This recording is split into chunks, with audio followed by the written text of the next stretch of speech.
Hey there, friends. Strap in, 'cause I've got a tale that'll make your jaw drop. We've all been through those moments when our gut tells us something's off and curiosity gets the best of us.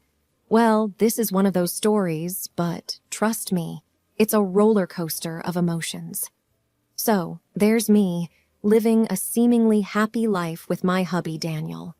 We had been married for 5 years, and everything felt peachy until it didn't. You see, Daniel had been working a high-stress job at some fancy corporate office.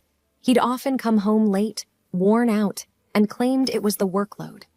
I thought it was the classic workaholic spiel, and I was understanding. I mean, love and support, right? One evening, though, something changed.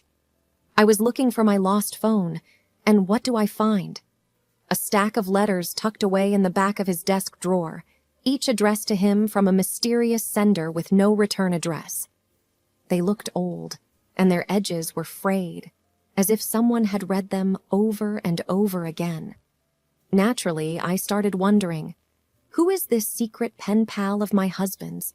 Why are these letters hidden away? And the biggest question of all, why hadn't he mentioned them to me?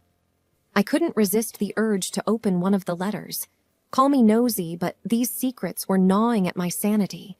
So I delicately slid a letter from its envelope and began to read, my heart pounding.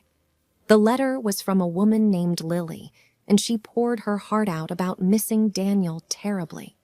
She mentioned memories they had shared, moments of passion, and their dreams of a future together. It was a love letter, no doubt. But wait, it got worse. Lily signed off as your forever love. My stomach did somersaults. Your forever love?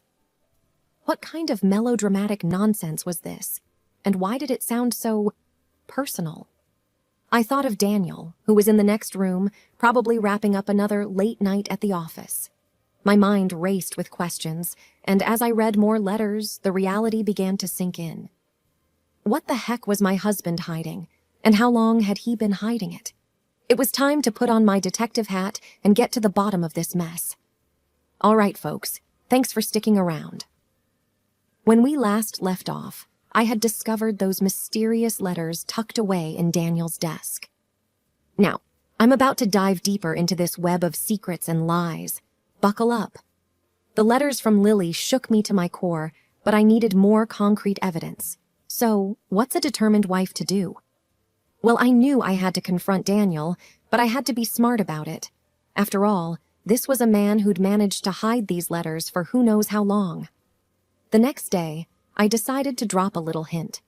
I casually mentioned to him that I had found some old love letters from an ex-boyfriend while cleaning the attic. I watched his reaction like a hawk, but all I got was an awkward chuckle and a dismissive, "Oh, really? You should throw them away." It wasn't the reaction I had hoped for, but it was something. I knew I needed to dig deeper. So I embarked on my little mission, which included late-night snooping, phone checking, I know, but desperate times, and even following him a couple of times. One evening, he said he had to go to the office for an emergency. Red flags waving, right? So guess what? I decided to tail him, just like in those cheesy spy movies. I parked my car a few blocks away from his office building and watched as he entered the seemingly empty office. My heart pounding, I waited for a while, then stealthily made my way to the building. I used my best ninja moves to sneak in, and lo and behold, I heard hushed voices coming from his office. Sneaking closer, I peeked through the frosted glass window and saw him, Daniel, talking to a woman, the mysterious Lily herself. My heart felt like it was going to leap out of my chest. They were too engrossed in their conversation to notice me. I couldn't hear everything, but their body language said it all. It was intimate, and my blood boiled. I snapped a quick picture with my phone as evidence, my hands trembling like crazy. I had proof now, but I needed to play this smart. I slinked away from the scene, my mind racing. Revenge was coming, but it had to be perfect. I spent the next few days gathering more information, and what I uncovered was mind-boggling. It seemed like Daniel and Lily had been involved for years, even before we got married. My world shattered as I realized the extent of his betrayal. But here's the twist, friends. I wasn't about to let this betrayal break me. Nope, I had a plan, and it was deliciously wicked. Okay, the plot was thickening, and it was time for yours truly to unleash Operation Sabotage. Revenge was a dish best served cold, right? First, I needed to gather more information about Lily, the mysterious woman who had been tearing my world apart. I did some online sleuthing. Thank you, Internet, and found out she worked at a nearby marketing agency. Armed with this knowledge, I made a cunning plan. I dressed up like a corporate spy, complete with oversized sunglasses and a trench coat. Yes, I went full-on undercover mode. I strolled into her office building and did my best impression of a lost tourist, asking the receptionist for directions to her office. With her help, I made it to Lily's floor, where her colleagues thought I was some new big-shot client. I finally spotted her office, discreetly checked her nameplate, and snapped a quick picture. Score. I had her full name now, Lily Walker. Armed with this newfound knowledge, I retreated from the scene, feeling like James Bond's long-lost cousin. Next stop, social media. I stalked her profiles like it was my job, and guess what I found? Her upcoming high school reunion. I concocted a brilliant plan. I created a fake Facebook profile, pretending to be a fellow high school alumnus, and requested to join the reunion group. I spent hours crafting my backstory and building my character. I even photoshopped a vintage yearbook photo to match the others. Nailed it.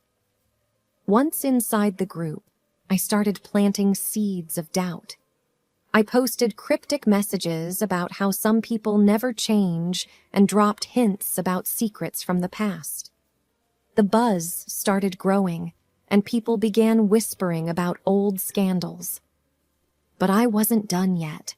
I messaged Lily privately, pretending to be a concerned classmate who had heard rumors about her affair with a married man. Oh boy, she took the bait. She replied, all flustered and defensive, denying everything. But her reaction told me everything I needed to know. I knew I had her right where I wanted her, panicked and paranoid. My plan was working like a charm, and I couldn't help but feel a twinge of satisfaction.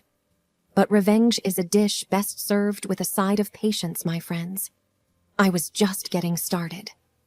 So, Lily was starting to feel the heat. She was on edge, constantly glancing over her shoulder at the reunion, wondering who was stirring the pot. Her perfect little world was unraveling, and I was here for every delicious moment. The reunion was just around the corner, and I knew I had to turn up the heat.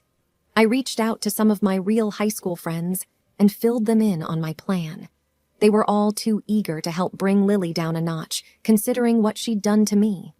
We decided to create a fake, scandalous story about Lily and an anonymous, well-known figure, adding just enough details to make it believable. We crafted a narrative that would send shockwaves through the reunion. Lily was about to become the talk of the town. I posed as an anonymous tipster and sent this juicy piece of gossip to a local gossip blog. You know the type, always hungry for the next big scoop. The story spread like wildfire, and before long, everyone in our hometown was buzzing about it. The reunion arrived, and the tension was palpable. People were whispering, exchanging knowing glances, and Lily was clearly rattled. She tried to put on a brave face, but I could see the cracks in her composure. Revenge had never tasted so sweet. As the night wore on, the fake story continued to circulate. People approached Lily, asking her about the scandalous affair. She vehemently denied it, of course, but doubt had already taken root in people's minds. Her reputation was in shambles, and I couldn't help but relish in her misery. But I wasn't finished. I had one more ace up my sleeve. I knew Lily's weakness, her vanity. She prided herself on her appearance and reputation, and I was about to exploit that. I arranged for a friend to accidentally spill a glass of red wine on her pristine white dress. The gasps and whispers that followed were music to my ears. Lily was mortified, her face a mask of humiliation. With my plan in full swing, I retreated from the chaos I'd created, satisfied that my revenge was hitting its mark. But there was still more to come, dear friends. As the reunion unfolded, the tension was electric. Lily was caught in a web of deceit, and I was the puppeteer pulling the strings. But there was one finale act left to stage. I watched from the shadows as Lily struggled to salvage her reputation. The scandalous affair story had spread like wildfire, and no amount of denial could extinguish the flames. She was cornered, desperate, and on the verge of unraveling completely. Then came my pièce de résistance. I had convinced my friend, Sarah, to approach Lily with a proposition, an opportunity to clear her name. Sarah posed as a well-connected figure in town, offering to help Lily expose the anonymous tipster behind the scandal. It was an offer too tempting for Lily to resist. The plan was simple, yet brilliant. We would lure Lily into a trap of her own making. Sarah promised to meet Lily in a secluded part of the reunion venue, away from prying eyes. Lily, desperate for redemption, took the bait. As they met in the dimly lit corner, I watched from a distance, my heart pounding with anticipation. Sarah, with a sly grin, told Lily that she had uncovered the identity of the tipster. Lily leaned in, eager to hear the name, her face a mixture of hope and dread. And then the bombshell dropped. "It's Karen," Sarah said with a wicked smile. "Your little sister." Lily's eyes widened in shock, and she stumbled back as if struck by lightning. Her world came crashing down around her, and she realized the depths of her own downfall. She had been played like a fiddle, and I reveled in the sweet taste of victory. But that wasn't the end of it. As Lily tried to process the revelation, I stepped out of the shadows, finally revealing myself. The look on her face was a priceless blend of horror and realization. "You!" she stammered, her voice trembling. "It was you all along?" I nodded, relishing the moment. "Surprised, Lily? You underestimated me, just like you always did. But it's time you faced the consequences of your actions." The reunion attendees, drawn by the commotion, gathered around, witnessing the unmasking of the devious mastermind behind the scandal. Lily's humiliation was complete. As the truth sunk in, Lily was left humbled and defeated. Her carefully constructed world had crumbled, and there was no escaping the consequences of her deceit. Revenge had been served, and it was a dish best served cold. So, dear friends, that's the climax of my story, the moment when Lily's reign of terror came crashing down, but there's still an epilogue left to tell. After the dramatic unmasking at our high school reunion, I watched Lily's life spiral into chaos. The fallout was intense, to say the least. Friends distanced themselves from her, and her reputation lay in tatters. Her affair with my ex-husband was now public knowledge, and the scandal became the talk of the town. But this wasn't just about exposing her secrets. It was about teaching her a lesson. Lily had underestimated me for far too long, and it was time she learned that her actions had consequences. Lily's marriage to my ex, Daniel, crumbled under the weight of the affair. He couldn't bear the shame and guilt, and their relationship imploded. He moved out of town, leaving Lily alone to deal with the wreckage of her life. Meanwhile, I had found unexpected solace in my newfound friendships at the reunion. People who had once been mere acquaintances became my confidants. We laughed together, reminisced about old times, and bonded over shared experiences. I realized that I wasn't alone in this journey. I had a support system that cared about me. As for Daniel, well, he had learned a harsh lesson about the consequences of his actions. His relationship with Lily had fallen apart, and he was left to pick up the pieces of his own life. He tried to reach out to me, but I had no interest in rekindling our past. My focus was on healing and moving forward. In the midst of all this chaos, I received an unexpected message from an unlikely source. My sister, Susan. She had witnessed the unraveling of Lily's life and reached out to me, seeking forgiveness and reconciliation. She had seen the error of her ways and wanted to make amends. Susan, always the more emotionally expressive of the two, rebelled against the injustice of it all. She channeled her grief and anger into defiance, often pushing boundaries and challenging authority figures. I, on the other hand, internalized my pain, choosing to retreat into the comforting embrace of solitude and silence. Our coping mechanisms diverged, and the gap between us grew wider. As we entered our teenage years, our paths seemed to diverge even further. Susan's rebellious streak intensified, leading to strained relationships with our grandparents. She started dyeing her hair vibrant shades, hanging out with what our grandparents deemed the wrong crowd, and engaging in minor delinquencies that left them exasperated. I, however, took the opposite route, seeking solace in academics and extracurricular activities. I aimed for excellence in everything I pursued, driven by the desire to make our parents proud, even if they could no longer witness my achievements. The strain between us peaked when Susan dropped out of high school, a decision that caused a rift between her and our grandparents. While she asserted her newfound independence, I continued to pursue my studies diligently, determined to secure a brighter future for myself. When Susan left home, the divide between us felt insurmountable. We became estranged, communicating only through sporadic and terse messages. Our family bonds weakened, and it seemed like Susan had embarked on a path of self-destruction while I sought stability and fulfillment. Part of me was wary, remembering the years of hurt she had caused, but another part saw the opportunity for healing and redemption. We met cautiously, and Susan poured out her remorse and regret. It was a heartfelt conversation, one that allowed us to bridge the chasm that had separated us for so long. I learned that Susan had faced her own share of struggles and hardships in the wake of our estrangement.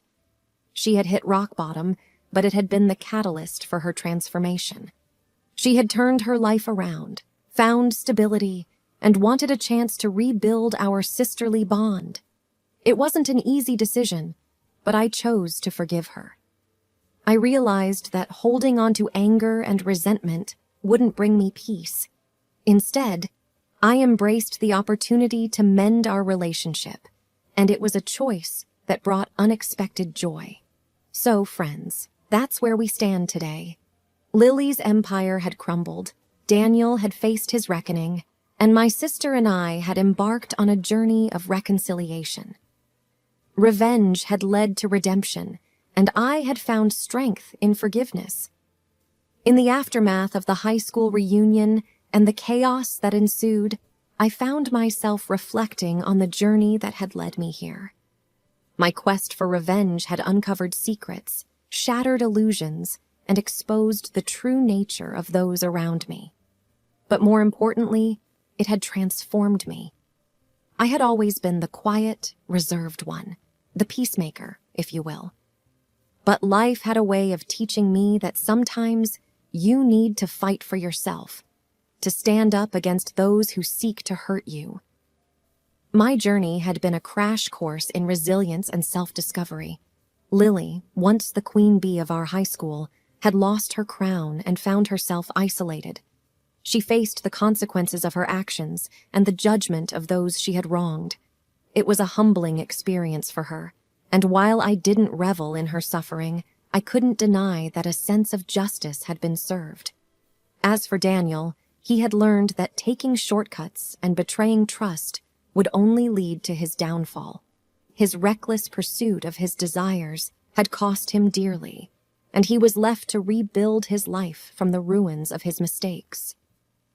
My sister Susan's transformation was perhaps the most unexpected turn of events.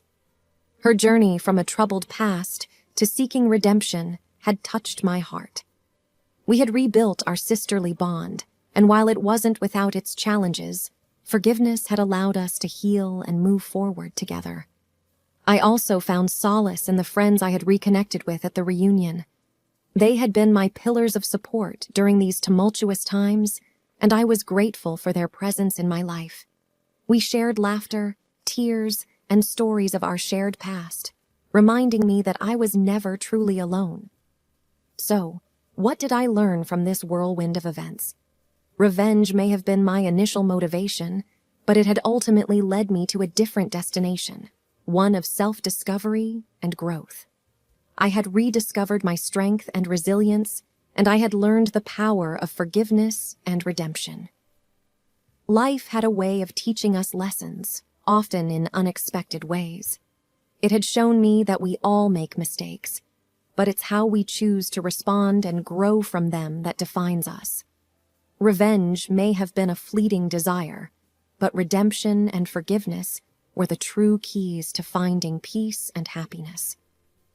As I stand here today, surrounded by the love of those who truly care about me, I can't help but feel grateful for this incredible journey. The scars of the past have healed, and I look forward to what the future holds.